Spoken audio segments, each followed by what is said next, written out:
শরীয়তপুরের নড়িয়া উপজেলায় নির্বাচন পরবর্তী সহিংসতায় উত্তপ্ত হয়ে উঠেছে একাধিক এলাকা। ককটেল বিস্ফোরণ, বাড়িঘরে হামলা, ভাঙচুর ও লুটপাটের ঘটনায় চরম আতঙ্ক বিরাজ করছে স্থানীয়দের মধ্যে। সংঘর্ষের পর থেকে অনেক এলাকা পুরুষশূন্য হয়ে পড়েছে বলে জানিয়েছেন বাসিন্দারা।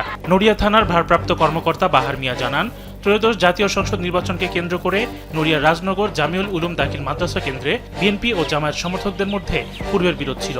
সেই বিরোধের জেরে রবিবার বিকেলে বিএনপির পক্ষে কাজ করা হাফিজ ভুইয়ার ছেলে সাব্বিরকে মারধরের অভিযোগ ওঠে জামায়াত সমর্থক ছোরপান কাজীর ছেলে সোহেল কাজী ও তার সহযোগীদের বিরুদ্ধে।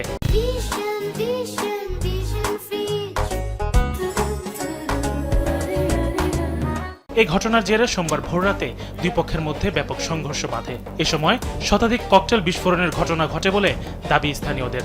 সংঘর্ষ চলাকালে অন্তত 20টি বসতবাড়িতে হামলা, ভাঙচুর ও লুটপাট চালানো হয়। পরে পুলিশ ঘটনাস্থলে গিয়ে পরিস্থিতি নিয়ন্ত্রণে আনে।